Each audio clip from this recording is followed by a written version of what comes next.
Hello, how are you? Hello, Andrew. Hello, Beth. How are you guys? I'd love to know whereabouts in the world you're from. If you just put that in the chat, that would be really cool. Just sort of waiting to see if anybody else joins.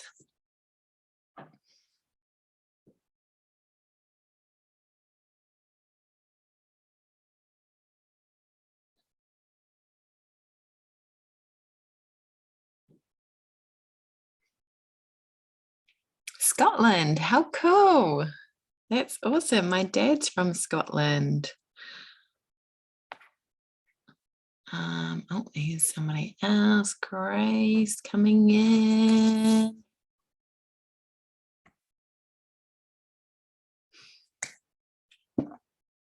Hi, I'm Hannah, just using my husband's iPad. I don't know how to change the name. I'm from New Zealand. How cool. Hi, Hannah. So exciting. We've got someone from Scotland. We're both from New Zealand. Hi, Grace. How are you? Just put in the chat where you're from. Just going to wait a minute or two to see if anybody else joins us.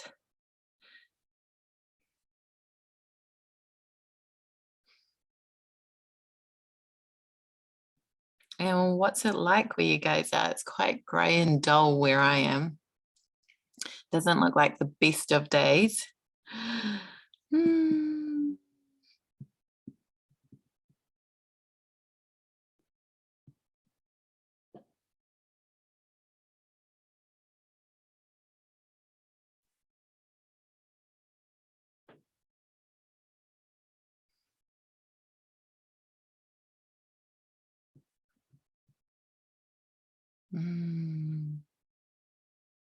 Same here, a bit moody looking outside. Yeah, it looks like that from where I'm looking too. Apparently yesterday was really beautiful. My partner and my mum separately went to Taupo and they said it was beautiful, both of them. So I was pretty gutted that I decided not to go to that yesterday. Oh, we got Lindsay coming in. And Jazz. Cool. Hello. Hello. Cool. Awesome. Hi, Lindsay. Hi, Jazz. How are you guys doing? Just put it in the chat how you're going. Just sort of going to give it a couple more minutes and then we'll get straight onto it.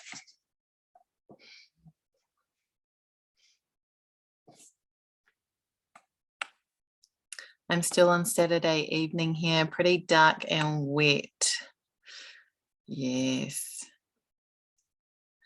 Hi, so happy to be here. So happy that you have joined us. Great, thanks. How are you? I'm good. I'm good. I just got back from my morning walk. So I'm feeling great. I'm feeling good. What's it like where you're at, Jazz? Is it quite moody where you are? I was just saying that it looks kind of dull here.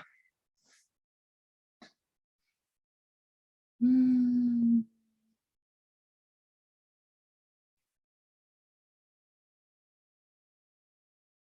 starting to think maybe I should have did an update on my social media, just reminding people of it, but that's all right. We're here now. And I am ready to go. I've been in solo ISO at the beach. It's lovely, beautiful. That is so nice. That's cool. How are you feeling? Good?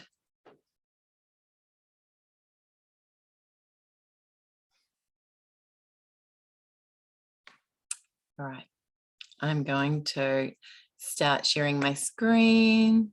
First time in 12 years as a mum and wife. So good. Love that. I love that. It feels really good when my daughter goes to her dad's too. It's nice to have that alone time.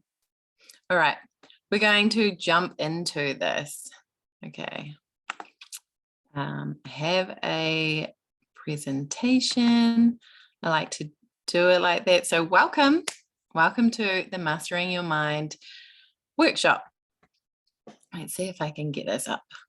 Can I get this up?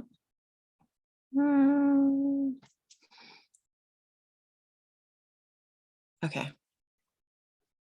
Try. I've never had that come up on my screen before. It says try closing some applications. Okay.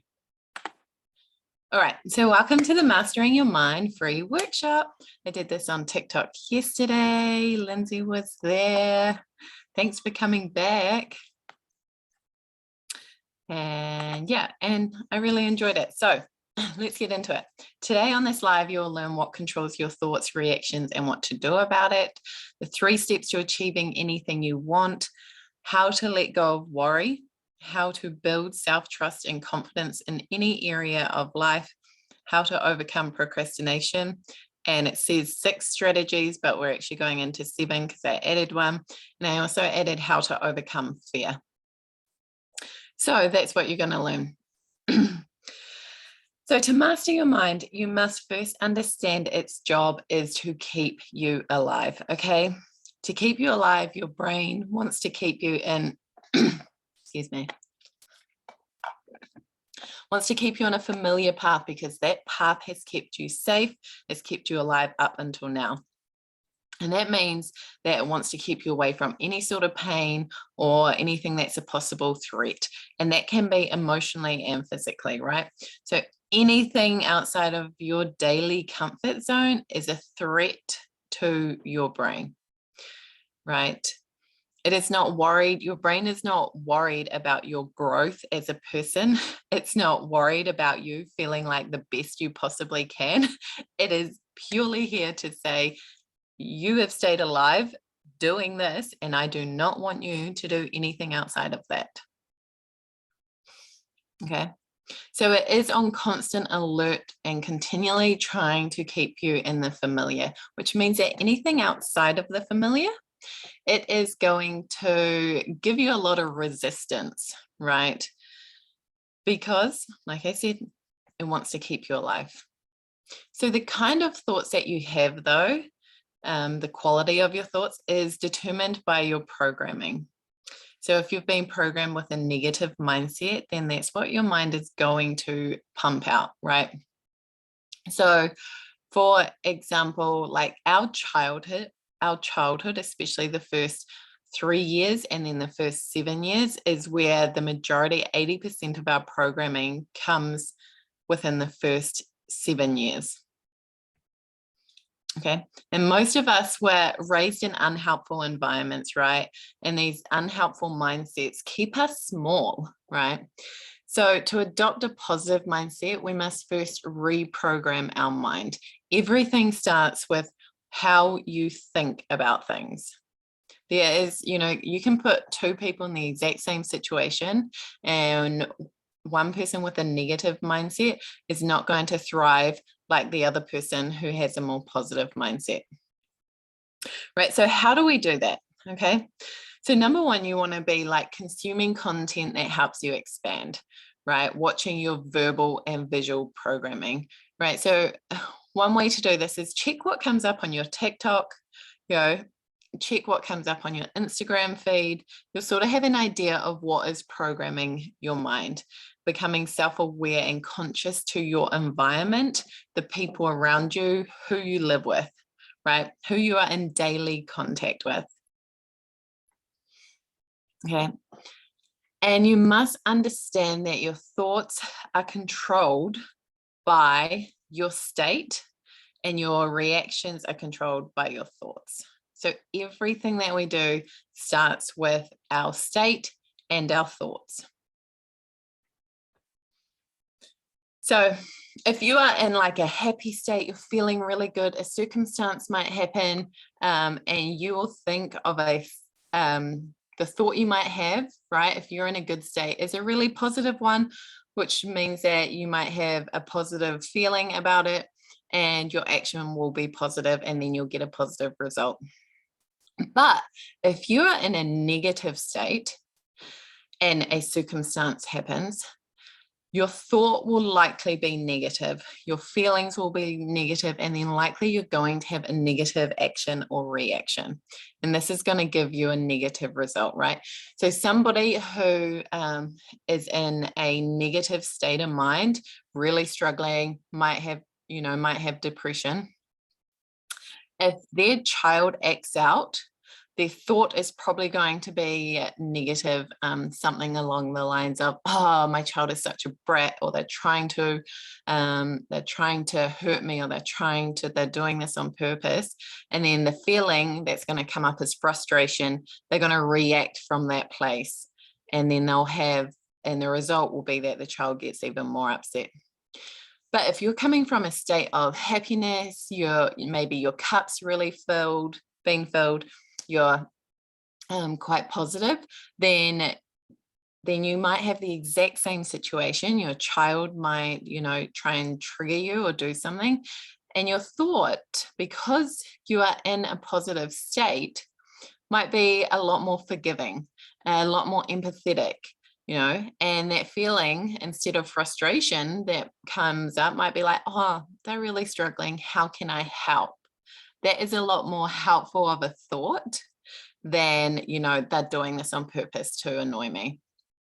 So you have your thoughts, then that creates your feelings. And then your action, if you're feeling really good, might be like, "Wow, how can I help my child right now?" And then that will put you into more of a powerful position in order to get a better result with your child. So everything starts with your state of mind, right?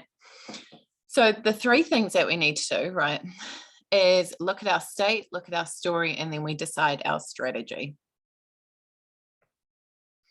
Okay, so if you're in a high state, you're in a high vibe, you're going to have a high belief, and you likely have high action.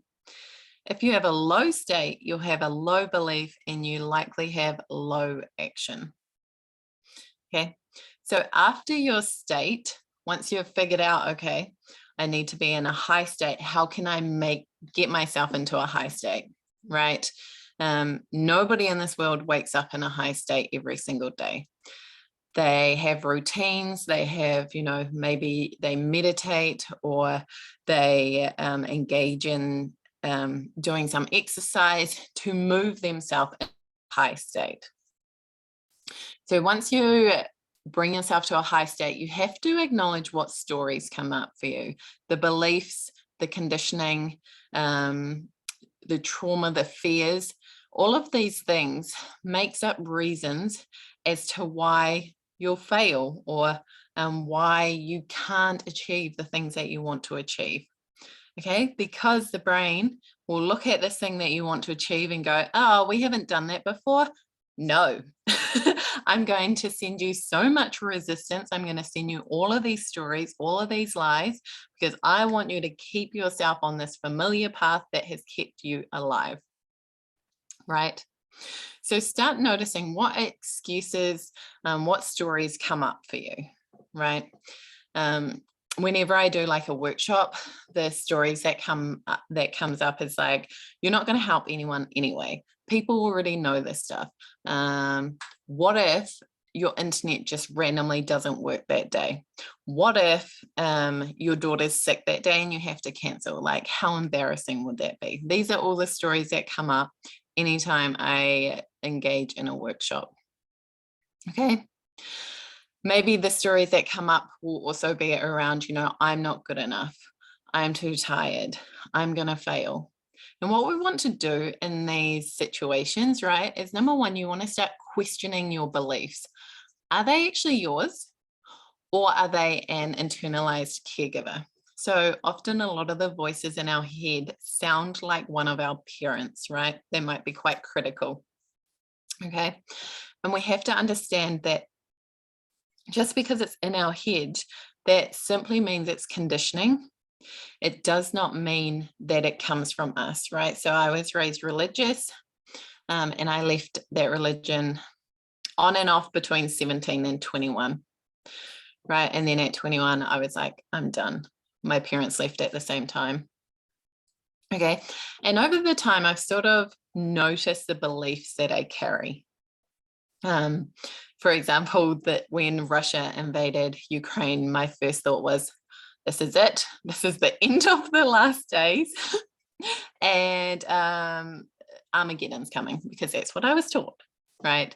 And I had to stop myself and go, hang on, that's not my belief. That's not my belief, but that was what was what was programmed into me for the first 21 years of my life. So it is still, I haven't been to church in 11 years, and it is still in my head. It's still a program that runs, right? So question your beliefs. Are they actually yours? Right? Have you sat down with these beliefs and these thoughts and actually studied them yourself? Right. The next one is you want to ask for evidence from your thoughts. Who says you're not good enough? Yourself. Well, we are very judgmental of ourselves. Okay. And in order for you to actually have evidence that you're going to fail, right, you will have to do that thing to learn and understand that you have failed and you will fail. So the evidence isn't there until you actually do it. Past mistakes or past failures, I don't really believe in failures, but they're not evidence, because you've grown since then. You have learned different lessons, and you're likely going to take a different strategy, right? So you change your state, and then you change your story, right? And then a positive state will equal a positive story. And then when you've got a more positive mind, the strategy that you take becomes easy.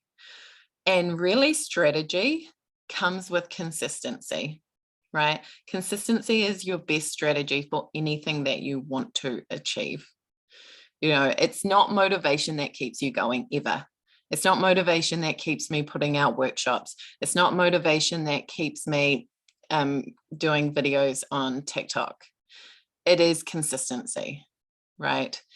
It is just knowing that showing up time and time again is going to get me to where I want to go. And it's the same as people who go to the gym. They don't rely on motivation. They rely on being consistent. On the days that you don't want to, you do it anyway. That's what they're relying on. So once you change your state and change your story, your strategy is easier, and it's simply consistency. That is how you'll get anywhere in your life. So life coaches, athletes, they don't, like I said, nobody wakes up every morning like, yay, I'm just the greatest person in the world and I love everything about my life. No, they have a routine that brings them into this state, right?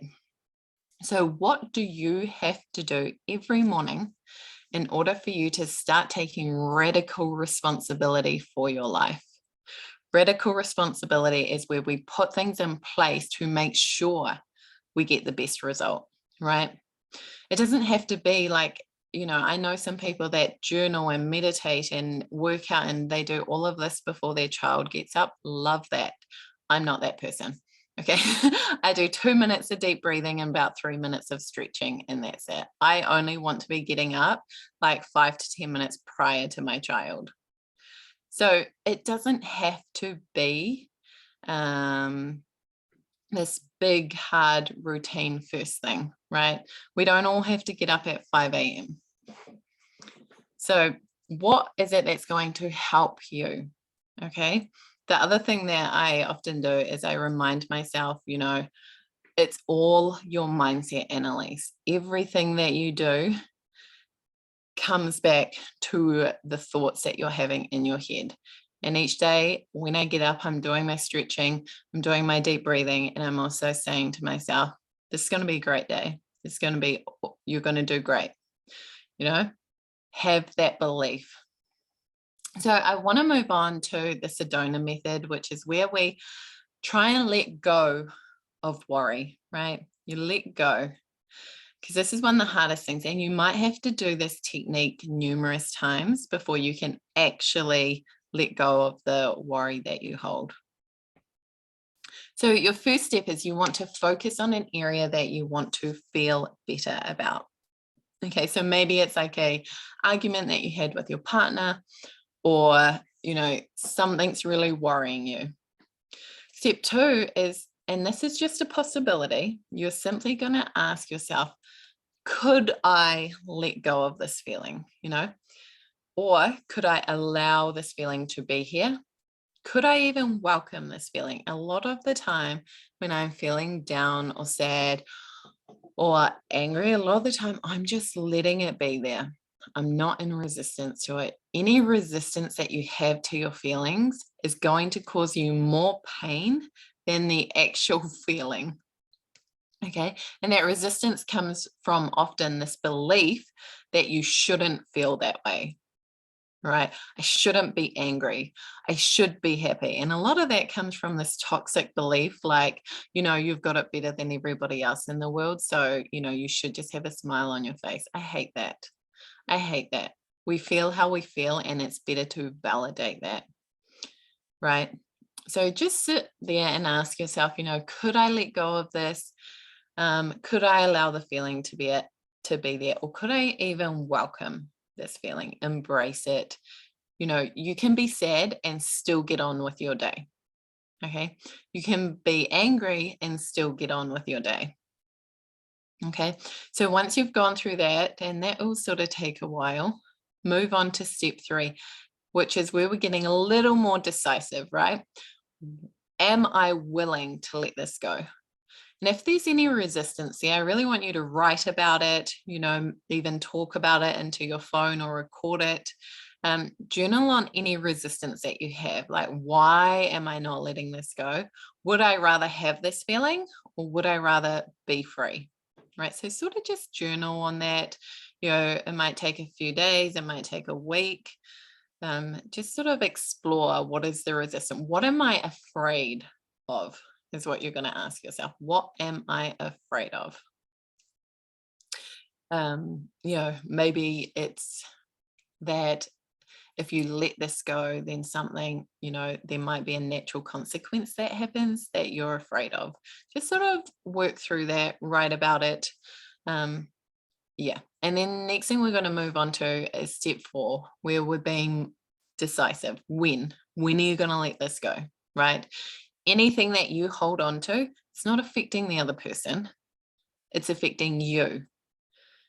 They might deserve your anger or frustration or all of that, but you don't deserve that. You don't deserve the internal struggle. Okay. So ideally it would be now, but if you need a little more time, put a date on it, right? I'm going to let this go next Friday. And then give yourself a week to continue journaling, to continue working through that resistance.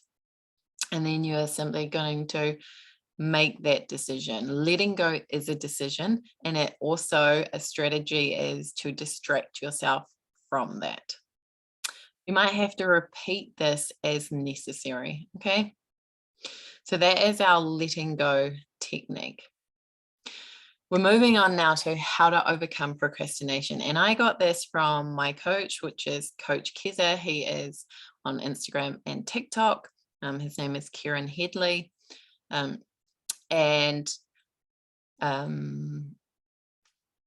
He is really good with helping people with like anxiety and overcoming procrastination.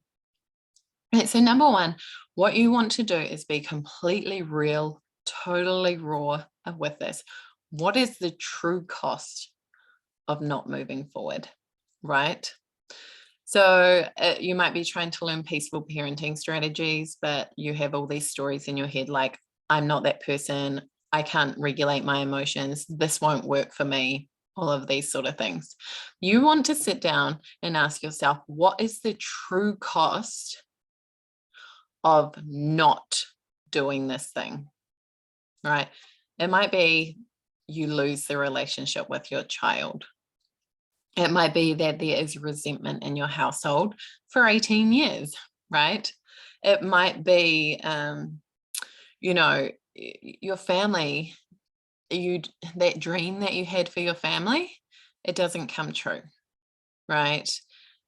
We all had beliefs around what family would be like, our own family, and how we would do it differently to our parents.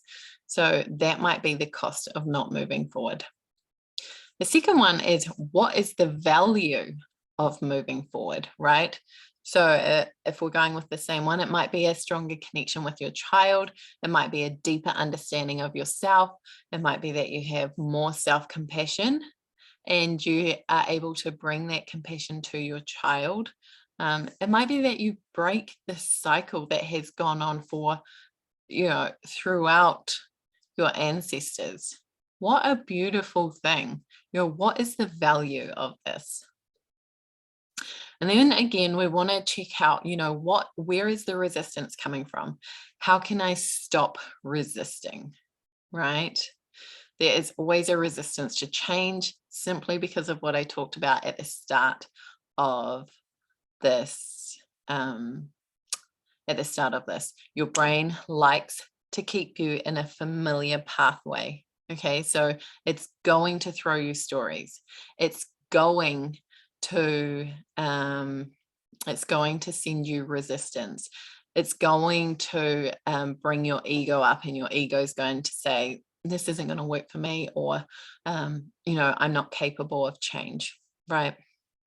That's a story. That's come up. And then, that's meant to be number 4. How can I bring down the perceived barrier?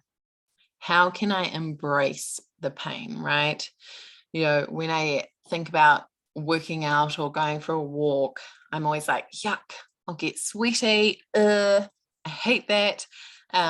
Or it's like, I'll have to be more organized to fit it in.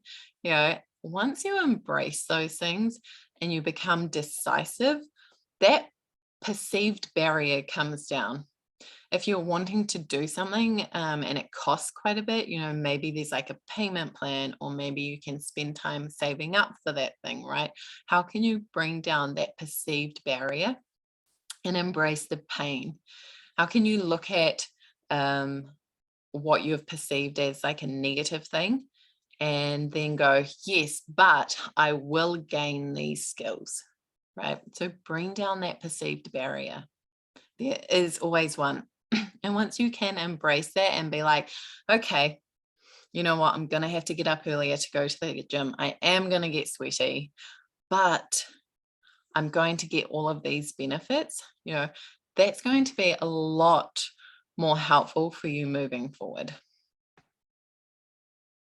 So I want you to ask yourself, what makes you trust somebody? Just put that in the chat if you really, just put that in the chat. What makes you trust somebody? I'm going to have a bit of a drink.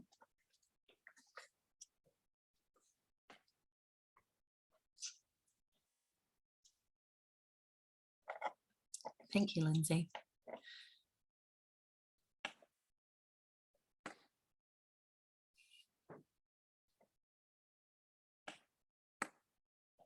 Consistency, when they're genuine and authentic. Consistency, presence, showing up, emotionally safe. Love that. Absolutely. Whoops, I've moved us forward. My bad. So, being vulnerable, this is a tough one. Feeling safe, beautiful. So, to build trust in yourself, you must become that person. Compassion, beautiful. I love that. All right, whatever it is that you wrote in that box, for you to have a strong sense of self-trust and trust in yourself, you must become that person, right? We must become a safe and reliable person that we can trust is going to show up. They're going to be compassionate. They're going to be vulnerable. We have to become a safe person for ourselves, right? We have to show up consistently for ourselves. We have to be genuine and authentic to ourselves, right? So what it comes down to is you're going to do this because you said you were going to do it, right? You know, you are going to, you want to fulfill your dreams, you want all these things. And every time that you shy away from your goals, from what you want, you are telling yourself that you are not a reliable person. You are not somebody that can be trusted. You are not somebody who's consistent or keeps true to their word. That is a message that you send yourself. So you must become somebody that you can rely on, right? And one of the ways that we do this is by building our own self-trust. And we're able to do that by having like a very small 5-minute habit or less. You want to keep it small, right? Because if you try and make big changes all at once, your brain is going to send you big resistance. So something very small, like my mum, she wakes up in the morning, she walks out of her bedroom, she goes straight to the kitchen and she drinks a glass of water, and that is it.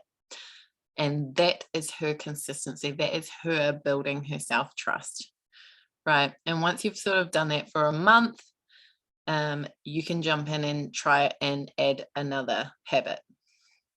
So you want this to be enjoyable. You want it to be less than 5 minutes. I love to sit in the sun. It's just something that I love to do. If there's no sun like today, then I just sit outside doing absolutely nothing, right?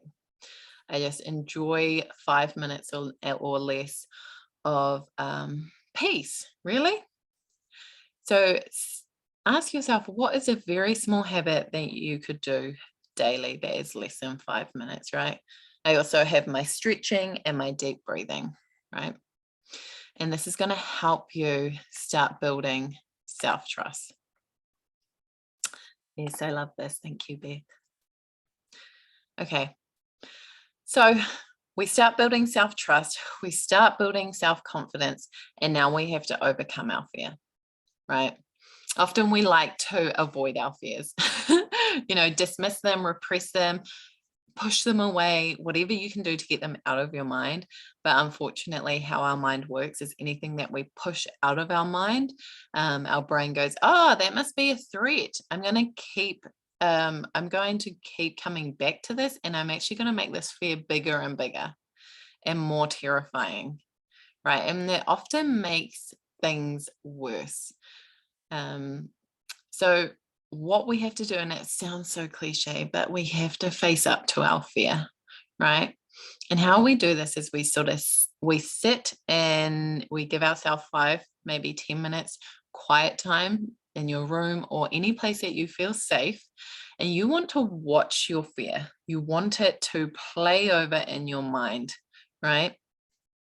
And as this happens, you're going to regulate yourself. You're going to be taking deep breaths. Your mind's going to want to wander. Okay. It's going to be like, I don't want to look at this. I don't want to even think about this. I'm going to start thinking about all the things that I could be doing like that is so much better than what I'm doing right now. It'll be like, oh, you didn't put the washing on.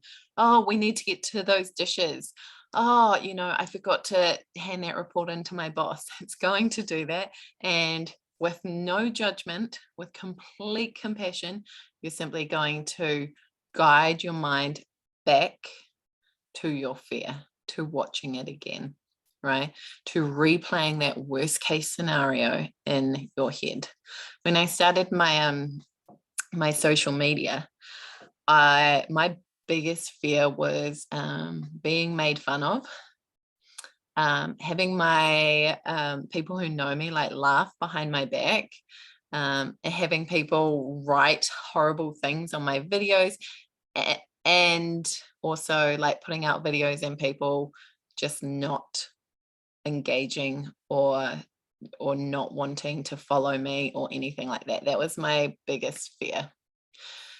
And it wasn't until I spent time with that fear, and I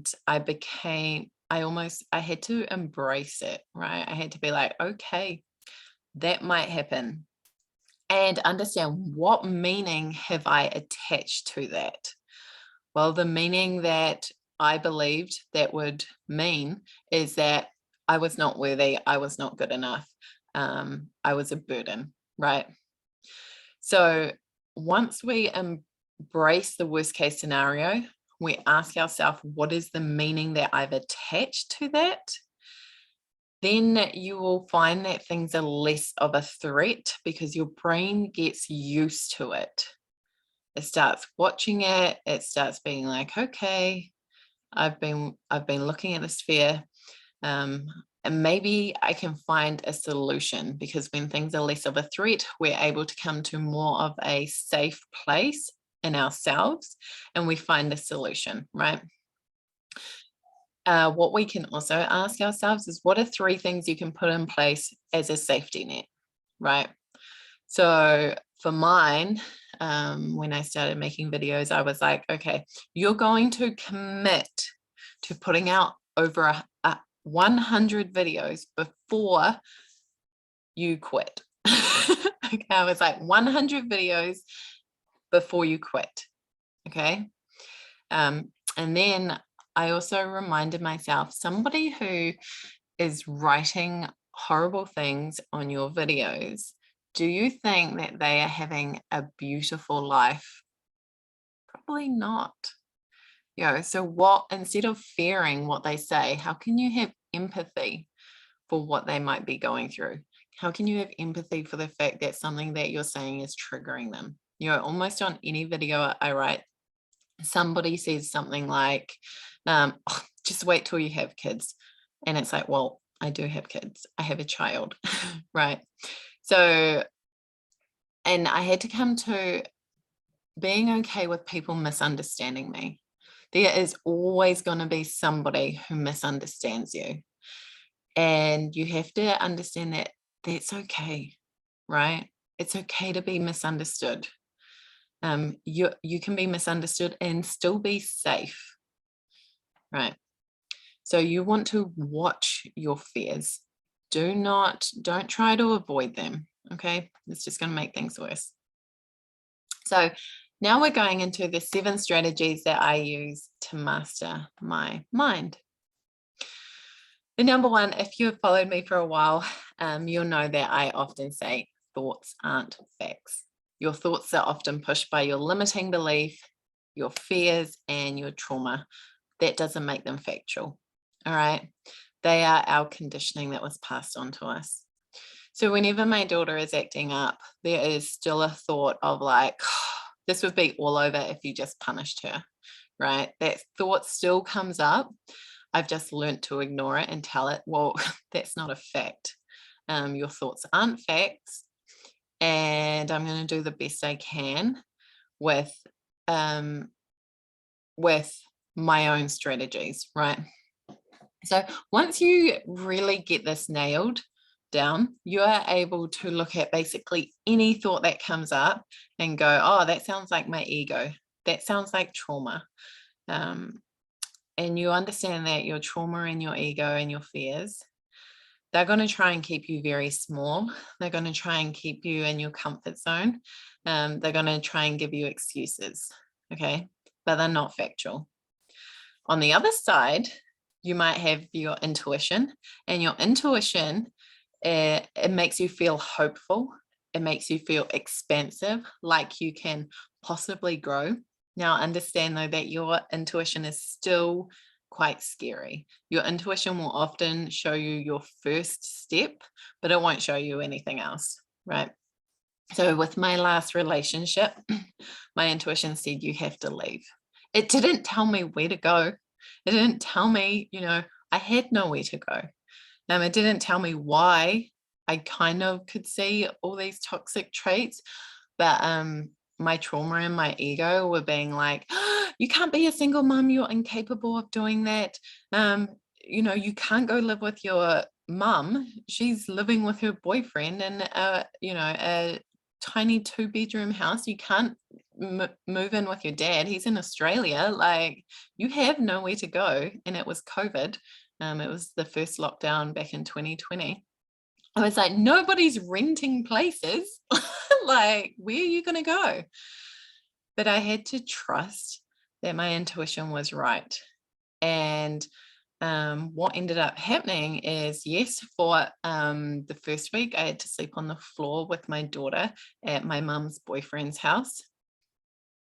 And then magically, I was talking to his neighbor, and they said, "Oh, we've got an Airbnb across the road. It's got nobody in it. You're absolutely, go ahead with your daughter. Here's the keys." Oh my goodness. I got to stay in the most beautiful Airbnb for the 3 months. I think 3-4 months, something like that. It was absolutely stunning, right? So if I had, nobody knew that that was going to happen. I had to come to peace with the fact that I was probably going to be sleeping on the floor of my mum's boyfriend's house. And I didn't even like him. Okay. So that was, that was my intuition. It didn't tell me these things, but all I heard was, you've got to get out of here. You have to take your daughter and get out of here. Right? So your thoughts aren't facts, and they will often keep you in your comfort zone, right? Especially if they're pushed by your ego or your trauma. Then we have, would you use a car seat from the 80s for your kids? No, you wouldn't. And so our conditioning and our trauma that comes from our childhood, where we were raised, that is also from the 80s or the 70s, right?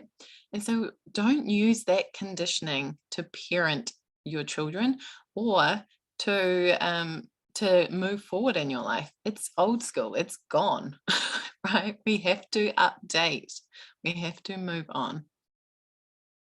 Another thing that you can do, if thoughts aren't facts, isn't helpful, maybe because you're really scared, then it might be more helpful to acknowledge and have a conversation with the part of you that is scared.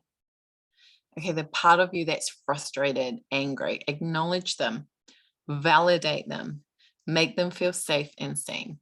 So, for example, if I'm feeling overwhelmed with my parenting, or me and my daughter are not getting along, or we have different ideas, I take a deep breath and I go, oh, Annalise, you're feeling really frustrated or angry or, scared. And that's okay. It makes sense that you feel this way, because it feels like you're in conflict right now. And growing up, conflict often meant that you were either going to be punished or hit. So logically, I know that my daughter can't hurt me or punish me. But emotionally, that's still something that is scary for me. So we have to validate and have a conversation. A few months ago, I went sugar-free, and that was really scary for me because I suffered with an eating disorder for about 7 years, between 19 and 26. And so any kind of change with food puts me into a spin. So for me to turn around and say, okay, I'm going to try and go sugar-free, there was so much resistance.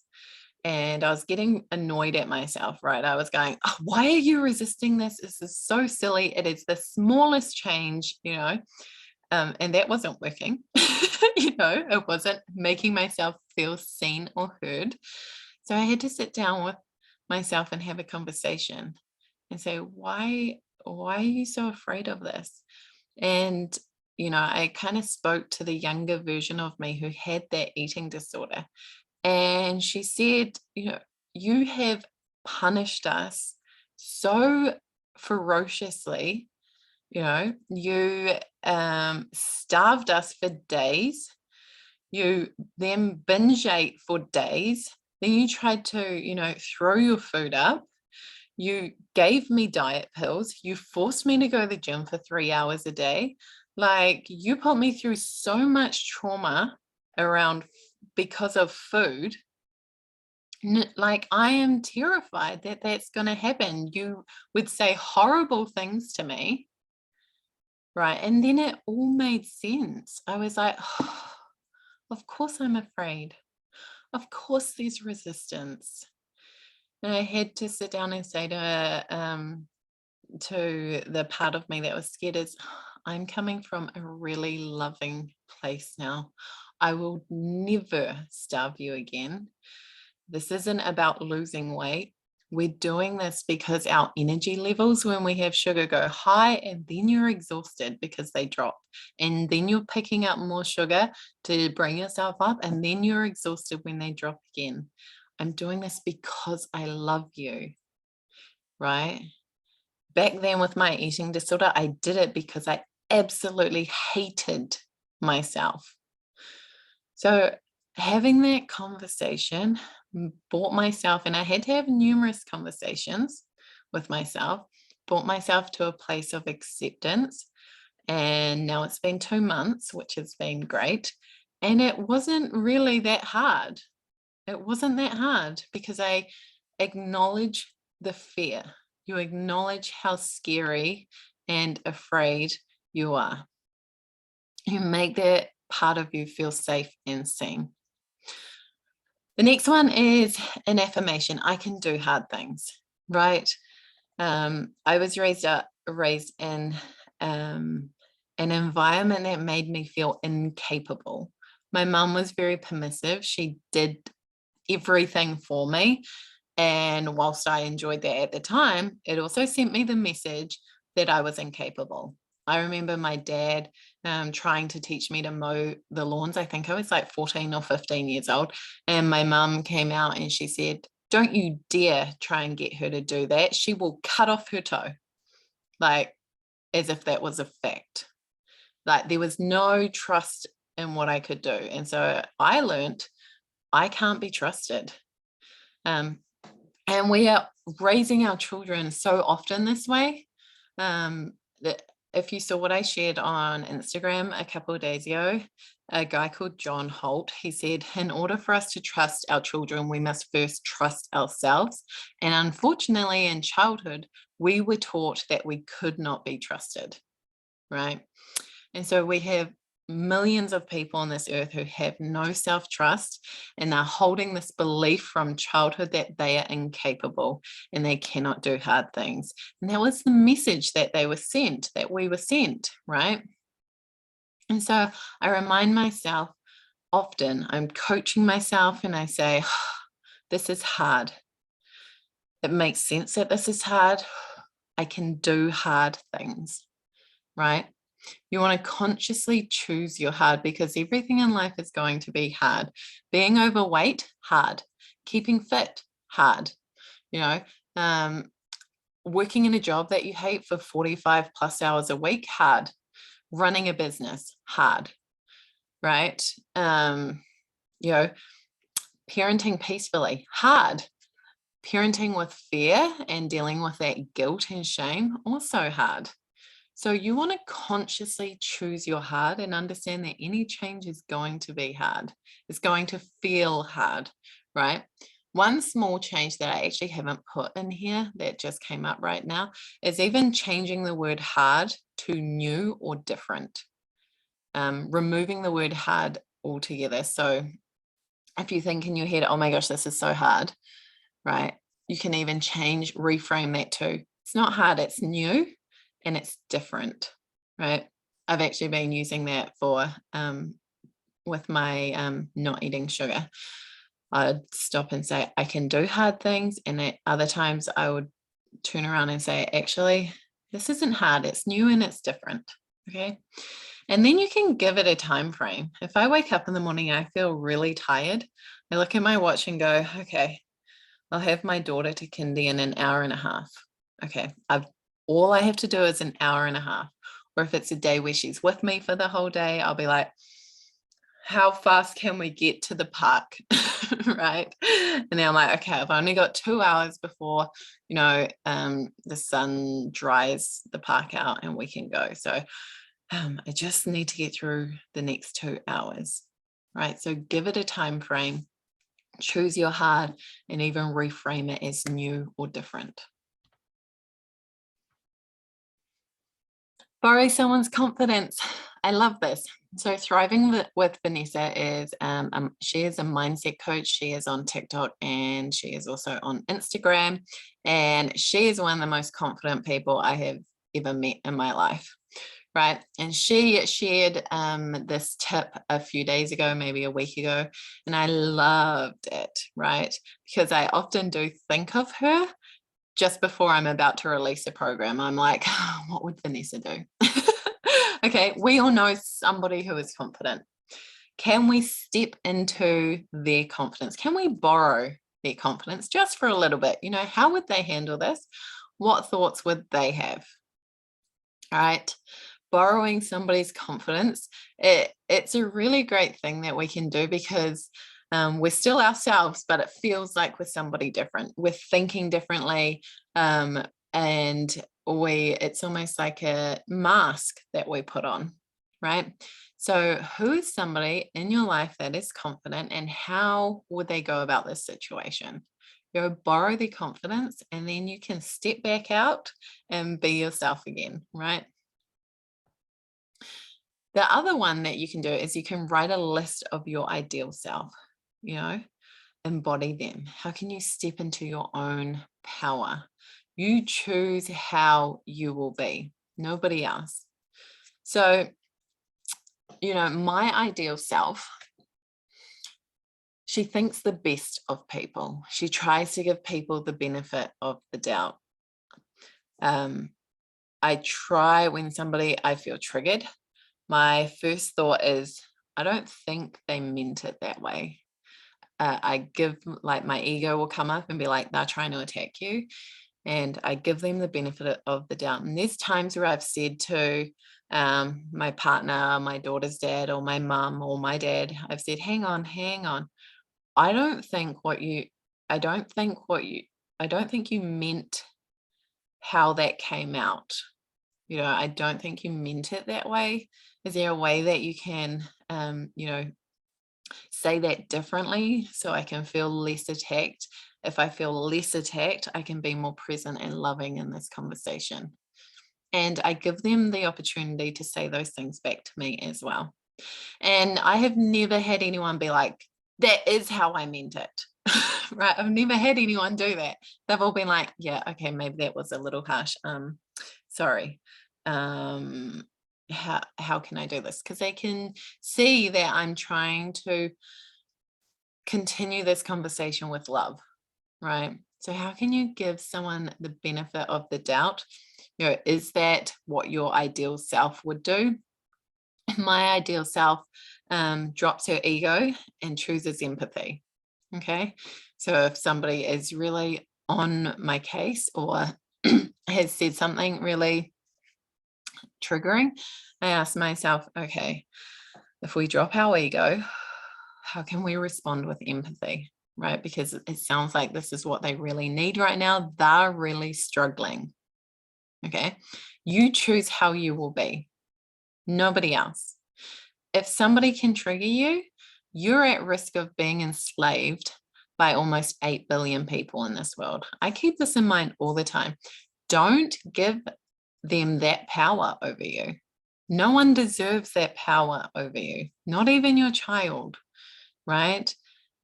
And if one person can trigger you, then 8 billion people can trigger you.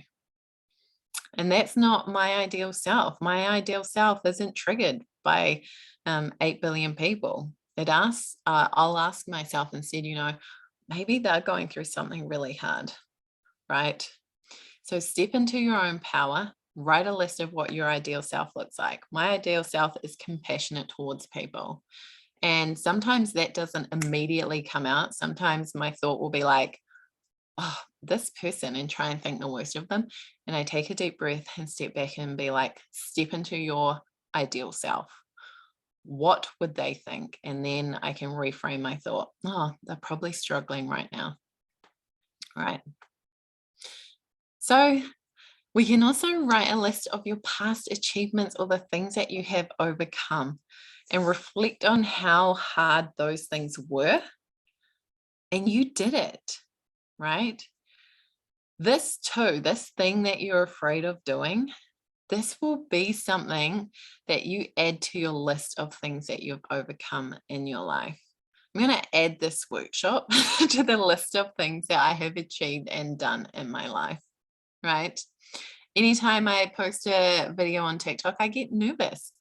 You know, it's not nice to know that there's going to be someone who misunderstands you. But every time you overcome yourself and you notice it, and you feel different, you're more likely to go down that path again. So have a list of your past achievements. You can even have like a jar where you write your achievements down, put it in the jar, and when you're feeling low, go back to that jar, pull something else out, pull something out and go, wow, yeah, I did overcome that. At that time, it felt like I was going to die. That was really scary and hard or horrible, like maybe you've been cheated on or something like that, but I overcame that. And this is something that I can overcome too. There are times where my brain goes, you cannot go live on TikTok because that's not the kind of person you are. I'm much more an introvert than I am an extrovert. And then I think about how I took a guy to court for assaulting me and he got put in prison. He got sentenced to 9 years. He only served 5, but I did that. Of course I can get on TikTok and go live. Of course I can put out a workshop. Like I put someone in prison, like remind yourself of how powerful you are, right? Understand that you are more capable than what you know. This last one is called Step Out of the Ring and Reframe, right? Just yesterday I was having a not an argument, like a tussle with my daughter. I was like, let's go to the trampoline park. And she was like, great idea. And then I said, okay, let's put pants on to go. And she was like, no, no, no, no, no. She's against pants, hair, and teeth these days. And for like 10 minutes, I was trying to reason with her. I could feel myself getting frustrated. In my head, my ego was going, it takes 8 seconds. We could have been there by now. I don't understand, what's going on? Like I was getting overwhelmed. She was crying. She was like, I don't want to put on pants. And I was like, like, you should be able to handle this. You're a parent coach, right? But when you are in the ring, you are fighting. And to stop the fight, you must stop the fighter. And that is you. You must pull yourself out of the ring. So I pulled myself out of the ring. I said, babe, I'm feeling really frustrated. You're clearly really frustrated. We can't go to the trampoline park until we put pants on. I just need a break for a second. Walked outside for 30 seconds, took myself out of the ring for less than 30 seconds, and I immediately came up with a solution. And I was like, can't believe this. I can't believe I wasted that 10 minutes going back and forth when I just had to step out of the ring. Because when you're in the ring, your head and your brain is in fight or flight. It is like, I am in conflict here and we can't think clearly. Okay, nobody can think clearly. So you have to get the self-discipline to step out of the ring and reframe. My daughter at the moment, she is obsessed with running down our driveway. We have a really long driveway. There's no way that she can get to the road. So I walked back in and I said, put on your pants. I'm going to chase you down the driveway. She was out the door within 10 seconds. I just was like, unbelievable. But we have to step out of the ring, bring safety to our body, which is what I did with my deep breathing, right? I went outside. I was like, of all people in this world, you can do this, right? You can get your kid to put on pants, right? Can you view whatever happens as a lesson, not a failure, right? I don't believe in failures. I believe in learning. If you always view something as a failure, you're not gonna, that fear of failure is incredibly strong. But can you view it as you've learned something? Can you be proud that you tried? Because so many people are stuck in their fear that they don't move forward in their life. Messy action is going to do way better than perfection, right? My first TikTok, it was 6 videos on what gentle parenting was. And out of those 6 videos, I got 1 like on 1 video, right? And I was like, oh, this is not going well. That was messy action. That was not perfect. Now I can nail down what I want to say in under a minute. But when I did my first one, it took like 6 minutes to get to the point. No one liked it, obviously. Right? So messy action over perfection. I'm never going to have the confidence and then do something, which is what we keep thinking, that I'll get the confidence and then I'll do that thing. No, it's the wrong way around. We get the confidence by doing the thing. Okay. So step out of the ring and reframe. Another thing is that instead of looking at these, the work, what you want to do, and instead of looking at the fears and all the things that hold you back, can you reframe that as to, if I step into my authentic self, if I give myself permission to go after my dreams, then how many people will I inspire? Instead of looking at your fears, when you step into your authentic self, you inspire and you almost give permission to everybody else to be their authentic self. That is powerful, right? That is one of the most powerful things and one of the greatest changes that you can bring to this world, is you being your authentic self. And people are going to look at you and go, wow, she can do that. So can I. When I started talking about peaceful parenting or gentle parenting, everybody in my vicinity, all of my friends or my family, they were sort of like, oh, I don't think so. My daughter's dad definitely was like, no, 100% no. And now, like, my 3 closest friends and my cousin all do gentle parenting, right? You are going to inspire people to do the same, and you're going to give them permission to do that and to be the change in this world, right? So this is the end of our workshop. And for those who have shown up simply for the workshop, then thank you so much for being here. For those who are interested in hearing a little bit about the nurtured mama, I'm going to talk about that for a couple of minutes, and then I'll go to any questions. So if you have any questions, put them in the chat now. And I'm just going to go over the course that is starting in 1 week and 2 days. 1 week and 1 week and 1 day, right? So to master our mind, I've given you a whole bunch of tips already, but in order to reparent yourself and reprogram your mind, we also need to heal from our trauma. We do need to continue reprogramming our verbal and visual programming that we have.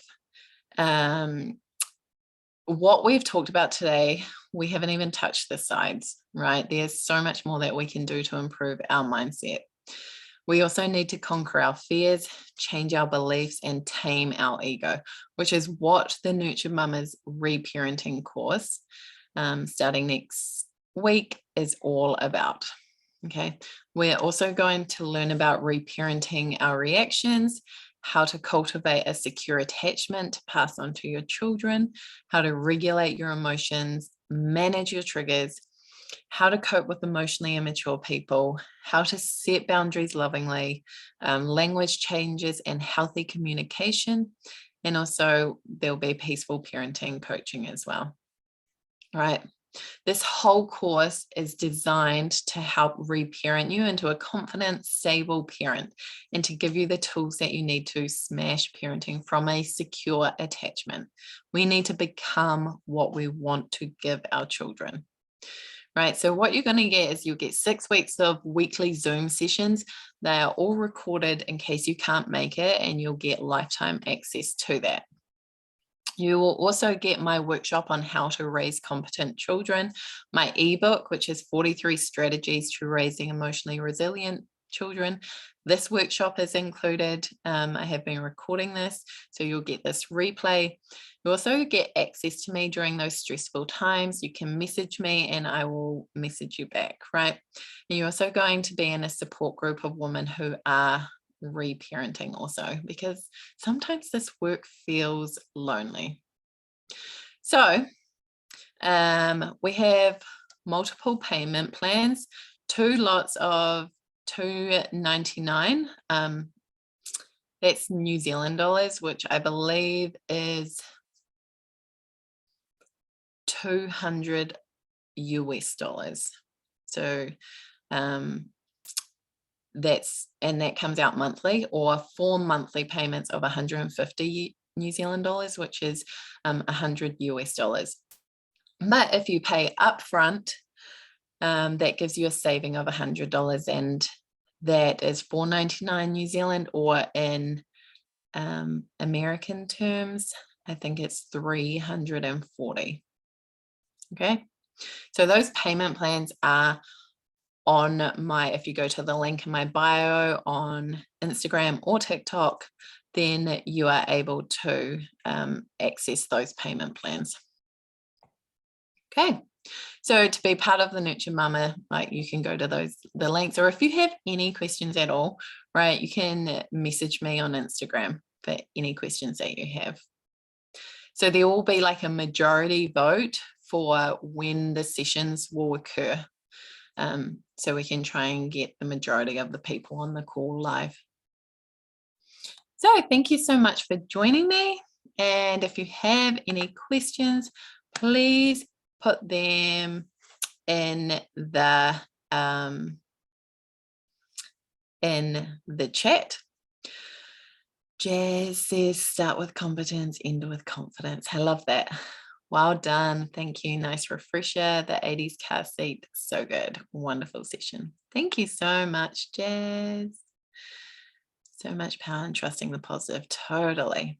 Thanks so much for sharing your insights. So many useful points in here. I know you'll probably cover this in more detail in your course, but I was just wondering what your main go-to strategies you use to bring safety to your body when triggered. Love that question. So my go-to strategies when I need to bring safety to my body is, number one, I change my mindset, or I remove myself away from the conflict, right? I might go and do some shaking. I love to dance, so I might put on a song, right? So if my daughter is, and like I'm really struggling or feeling overwhelmed, I'll be like, okay, let's give ourselves a couple minutes to dance and relax, right? Or I'll go to the bathroom and I'll take some deep breaths. But a lot of it has come down to reprogramming my mind and pulling and taming my ego, reminding myself that my thoughts aren't facts. What I think is happening is often not what's happening. It's just my perspective from my own trauma of what's happening, right? So that's one thing that I do. What else do I engage in when I feel triggered?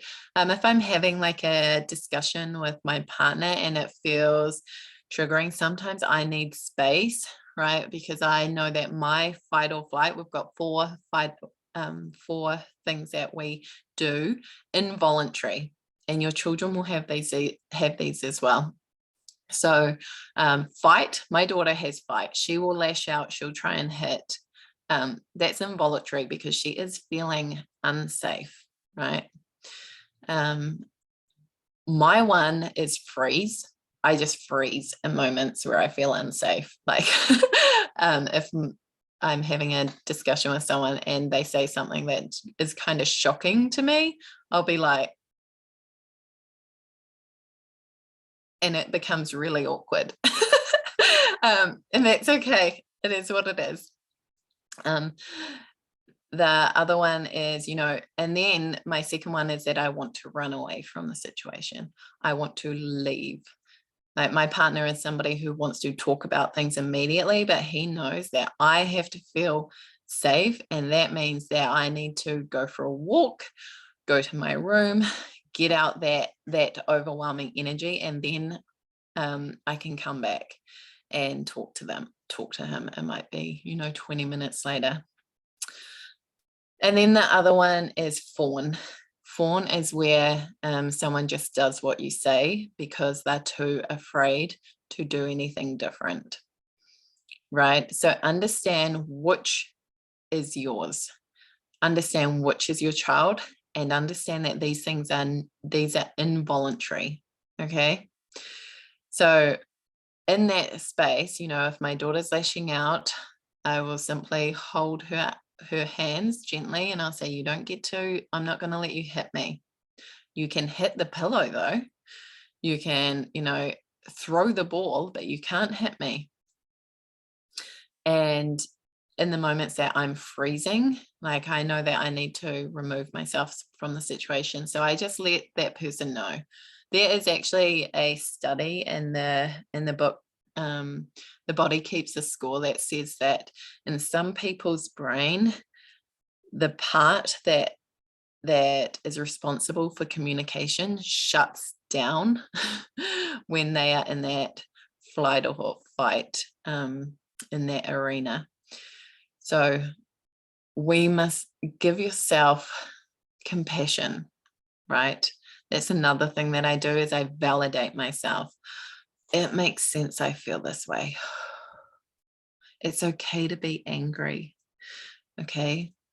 It's not okay for me to lash out and scream and yell, but if I check in on my emotions enough, I'll be able to see, I'm starting to get really triggered. That's another thing that I do often is I check in on my emotions all the time. As soon as I wake up, my first thought is, how am I feeling? Okay, I'm feeling all good. I'm feeling all right. Or if I wake up and I go, whoa, I did not sleep well. I am already feeling triggered and I haven't even got out of bed. I'm like, okay, check in on your emotions. And you know that you're going to have more breaks. Be deep breathing the whole morning. Go to the park and get your daughter to run around. Put on some music so that the vibe is there. And then I'm also going, this is hard. You can do hard things, right? So check in on your emotions often, right? Sometimes I check in if I feel overwhelmed. Sometimes I check in on my emotions all the time, every 10 minutes. No questions, just thank you so much for this workshop. Awesome. Thank you. Great workshop.